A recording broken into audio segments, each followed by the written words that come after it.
नमस्कार, मैं प्रद्युमन जोशीला नलवा। आज बात करेंगे कांग्रेस पार्टी की। 2024 का लोकसभा चुनाव बिल्कुल सिर पर है।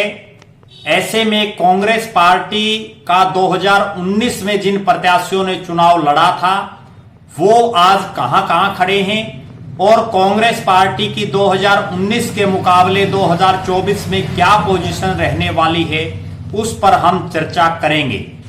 2019 के लोकसभा चुनाव में कांग्रेस पार्टी ने जिन प्रत्याशियों को चुनावी मैदान में उतारा था उनमें से 40% प्रत्याशी आज कांग्रेस पार्टी को छोड़ चुके हैं, वो कांग्रेस पार्टी में नहीं है। जिन 10 अलग अलग लोकसभा क्षेत्रों में पार्टी ने प्रत्याशी उतारे उनमें से 4 नेता पार्टी को अलविदा कह चुके हैं। लिहाजा अब केवल 6 ऐसे चेहरे पार्टी के पास बचे हैं जिन्होंने पिछला लोकसभा चुनाव लड़ा था। इसका मतलब ये कह सकते हैं कि पार्टी को 4 जगहों पर तो नए प्रत्याशियों की तलाश रहेगी ही रहेगी और उन चारों ही क्षेत्रों में पार्टी के पास कोई बहुत मजबूत चेहरे भी दिखाई नहीं दे रहे हैं। अगर सिलसिलेवार बात करें, पिछले लोकसभा चुनाव में कांग्रेस पार्टी ने हरियाणा प्रदेश में अपने जो कद्दावर नेता उनके हैं उन सभी को मैदान में उतारा था। उनमें से 2 सीटें रोहतक और सोनीपत। रोहतक से दीपेंद्र सिंह हुड्डा चुनाव लड़े थे और सोनीपत से उनके पिताजी और प्रदेश के 2 बार के लगातार मुख्यमंत्री चौधरी भूपेंद्र सिंह हुड्डा ने चुनाव लड़ा था। हालांकि दोनों ही चुनाव हार गए थे। दीपेंद्र सिंह हुड्डा तो बड़ी क्लोज फाइट में चुनाव हारे, लेकिन भूपेंद्र सिंह हुड्डा की अप्रत्याशित हार हुई थी। इसके बाद बात करें, गुड़गांव से कैप्टन अजय सिंह यादव ने चुनाव लड़ा था, जो वर्तमान में कांग्रेस पार्टी ओबीसी सेल के राष्ट्रीय चेयरमैन हैं, राष्ट्रीय अध्यक्ष हैं। फरीदाबाद से पहले टिकट तिगांव के उस समय के जो विधायक थे ललित नागर उनको दी गई थी, लेकिन ऐन मौके पर नॉमिनेशन जो है अवतार सिंह बढ़ाना का भरवाया गया। वो पूर्व सांसद हैं अवतार सिंह बढ़ाना, वो भी बुरी तरह से चुनाव हारे। उसके बाद बात करें भिवानी महेंद्रगढ़ लोकसभा की, चौधरी बंसीलाल की पौत्री श्रुति चौधरी को कांग्रेस ने टिकट दिया। वहीं हिसार में चौधरी भजनलाल के पोते भव्य बिश्नोई को कांग्रेस ने टिकट दिया और वो बुरी तरह से चुनाव हारे। सिरसा में डॉक्टर अशोक तंवर कांग्रेस के प्रत्याशी रहे, तो कुरुक्षेत्र से चौधरी निर्मल सिंह जो पूर्व मंत्री हैं उनको पार्टी ने टिकट दी। इसके बाद करनाल की बात करें तो कुलदीप शर्मा को चुनाव में उतारा गया, जो पूर्व विधानसभा के स्पीकर हैं, पूर्व कार्यकारी प्रदेश अध्यक्ष रह चुके हैं, और पंडित चिरंजीलाल शर्मा जिनका एक बहुत बड़ा नाम है उनके बेटे हैं। और इसके अलावा अंबाला की बात करें तो कुमारी शैलजा को वहां से टिकट दी। अब बात करते हैं आज क्या पोजीशन है। कांग्रेस 10 की 10 सीटें 2019 के चुनाव में हारी। दीपेंद्र सिंह हुड्डा सबसे कम वोटों से हारे और बहुत सी ऐसी सीटें थी जहां कांग्रेस बुरी तरह से हारी, विशेषकर हिसार से भव्य बिश्नोई बहुत ही बुरी तरह से चुनाव हारे। अब बात करते हैं आज कांग्रेस कहां खड़ी है। अगर बात करें 2019 के पैरेलल 2024 की, तो सबसे पहले बात करते हैं हरियाणा के आखिरी जो छोर है, बिल्कुल राजस्थान और पंजाब की सीमा से सटा हुआ सिरसा, जो हरियाणा प्रदेश को जिसने 2 मुख्यमंत्री दिए हैं, चौधरी देवीलाल और चौधरी ओम प्रकाश चौटाला, उस सीट पर डॉक्टर अशोक तंवर कांग्रेस के प्रत्याशी रहे थे। 2019 में राहुल गांधी के बड़े नजदीकी थे, सिरसा से पहले सांसद भी रहे। अब वो पार्टी छोड़ चुके हैं। उन्होंने पहले अपना एक जो है संगठन बनाया अशोक तंवर ने, इसके बाद वो तृणमूल कांग्रेस में चले गए ममता बनर्जी की अगुवाई में, लेकिन वहां भी उनका दिल नहीं लगा और अब वो आम आदमी पार्टी में अरविंद केजरीवाल के नेतृत्व में काम कर रहे हैं। वर्तमान में आम आदमी पार्टी की जो चुनाव कैंपेन कमेटी है उसके वो जो है चेयरमैन हैं। लिहाजा डॉक्टर अशोक तंवर कांग्रेस छोड़ चुके हैं। ये पहली ऐसी सीट है जहां कांग्रेस पार्टी को नया प्रत्याशी ढूंढना होगा। अशोक तंवर के जाने के बाद यहां कोई मजबूत चेहरा भी कांग्रेस को वर्तमान में दिखाई नहीं दे रहा।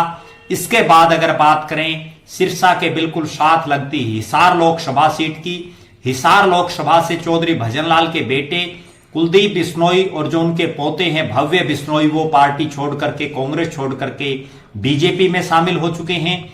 यहां भी कांग्रेस पार्टी को बड़ा भारी झटका लगा। कोई मजबूत चेहरा यहां भी कांग्रेस को दिखाई नहीं दे रहा है। लिहाजा भव्य बिश्नोई के रूप में कांग्रेस का जो दूसरा विकेट था वो भी गिर चुका है। भव्य बिश्नोई वर्तमान में आदमपुर से बीजेपी के विधायक हैं। उनके पिता कुलदीप बिश्नोई को राजस्थान में चुनाव के सह प्रभारी के रूप में बीजेपी ने जिम्मेवारी दी थी। लिहाजा ये दूसरी सीट है जहां कांग्रेस पार्टी का 2019 का प्रत्याशी अब जो है कांग्रेस के चुनाव चिन्ह पर चुनाव नहीं लड़ेगा। इसके बाद बात करते हैं तीसरी सीट हिसार के साथ लगती भिवानी महेंद्रगढ़। यहां से श्रुति चौधरी वर्तमान में दोबारा सक्रिय हो चुकी हैं और वो कांग्रेस पार्टी में ही हैं। इसके बाद बात करें गुड़गांव लोकसभा सीट की, कैप्टन अजय सिंह यादव कांग्रेस में सक्रिय हैं, एक बार फिर से टिकट का प्रयास कर रहे हैं। पांचवी जो सीट है वो आती है फरीदाबाद की।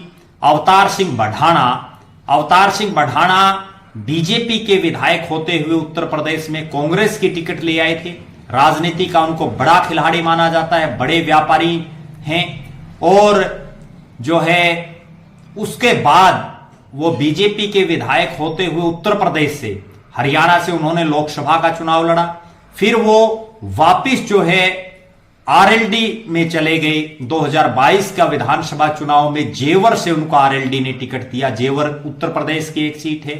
अब वो कांग्रेस को छोड़ चुके हैं और अब वो किस पार्टी से लड़ेंगे, कहां से लड़ेंगे, ये सब भविष्य के गर्भ में है। फरीदाबाद में भी कांग्रेस को कोई नया प्रत्याशी ही देखना होगा। उसके बाद अगर बात करें इसके साथ लगती जो सीट है, फरीदाबाद तक हम पहुंच चुके हैं। फिर हम बात करते हैं रोहतक लोकसभा की। दीपेंद्र सिंह हुड्डा वर्तमान में राज्यसभा के सांसद हैं। अब वो राज्यसभा से लोकसभा का चुनाव लड़ते हैं या नहीं लड़ते, क्योंकि अभी उनका काफी साल बाकी हैं राज्यसभा के, तो इस पर भी नजरें लगी रहेगी। अगर वो राज्यसभा को नहीं छोड़ते हैं तो यहां भी कांग्रेस पार्टी को नया कैंडिडेट ही ढूंढना होगा। बात करते हैं सोनीपत लोकसभा क्षेत्र की। चौधरी भूपेंद्र सिंह हुड्डा को टिकट दी। अब चौधरी भूपेंद्र सिंह हुड्डा की जो अप्रत्याशित हार हुई सोनीपत से, जहां उनकी ससुराल भी है और वो इलाका है जिस रोहतक, सोनीपत और झज्जर को यह कहा जाता था कि हरियाणा में अगर चौधरी भूपेंद्र सिंह हुड्डा ने अपने राज में कहीं विकास किया है, विपक्ष के नेता जो बात करते थे, तो वो इन्हीं 3 जिलों का किया है, रोहतक, सोनीपत, झज्जर। लेकिन वो यहां रमेश कौशिक से बुरी तरह से चुनाव हारे। अब लगता नहीं कि चौधरी भूपेंद्र सिंह हुड्डा भी यहां से चुनाव लड़ने में उनकी कोई दिलचस्पी कहीं दिखाई देगी। इसके बाद अगर बात करें कुरुक्षेत्र लोकसभा क्षेत्र की, कुरुक्षेत्र लोकसभा क्षेत्र से जो है चौधरी निर्मल सिंह मोहड़ा, जो पूर्व मंत्री हैं, कई बार के विधायक हैं, उनको कांग्रेस ने टिकट दी और वो अब कांग्रेस को छोड़ करके आम आदमी पार्टी में शामिल हो चुके हैं। आम आदमी पार्टी में अरविंद केजरीवाल की राष्ट्रीय टीम में वो पदाधिकारी हैं। लिहाजा कुरुक्षेत्र में भी पार्टी को कोई नया चेहरा देखना होगा। यहां भी कोई मजबूत कैंडिडेट दिखाई नहीं दे रहा है। बात करें करनाल लोकसभा क्षेत्र की, कुलदीप शर्मा को यहां से पार्टी ने टिकट दिया। और उसके बाद बात करते हैं अंबाला, जो बिल्कुल आखिरी जो लोकसभा क्षेत्र बच गया है।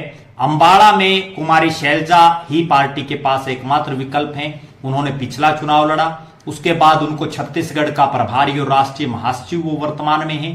तो अब देखना यह है कि कुमारी शैलजा भी बार बार एक बयान देती हैं कि वो अब विधानसभा चुनाव लड़ना चाहती हैं। तो लिहाजा अगर वो विधानसभा चुनाव लड़ेंगी तो पार्टी को यहां से भी कोई नया कैंडिडेट ही देखना होगा। इस टोटली अगर बात करें, कहने का लबोलबाब जो है वो ये है कि कांग्रेस के 10 में से 4 कैंडिडेट पार्टी छोड़ चुके हैं। इसके अलावा 3 चेहरे ऐसे भी हैं जो चुनाव लड़ना पसंद नहीं करेंगे, जो चाहेंगे कि उनकी जगह किसी और को चुनाव मैदान में उतारा जाए। पार्टी किसको चुनावी टिकट दे दे ये तो समय बताएगा। अब देखना यह है कि जो कांग्रेस के 40% कैंडिडेट्स पार्टी छोड़ चुके हैं और 10 की 10 सीटों पर कांग्रेस 2019 में हारी, अब वो 2024 में क्या कहीं सरवाइव कर पाएगी, क्या दोबारा से कांग्रेस जिंदा हो पाएगी राजनीतिक रूप से, उस पर हमारी नजरें बनी रहेंगी। आप लगातार हमारे साथ बने रहें। हमारे फेसबुक पेज को लाइक और फॉलो करें, यूट्यूब पर चैनल को सब्सक्राइब करें, बेल आइकन घंटी का बटन अवश्य दबाएं, वीडियो को ज्यादा से ज्यादा शेयर करें, अपने कमेंट्स अवश्य लिखें। बहुत बहुत धन्यवाद। आपका अपना प्रद्युमन जोशीला नलवा।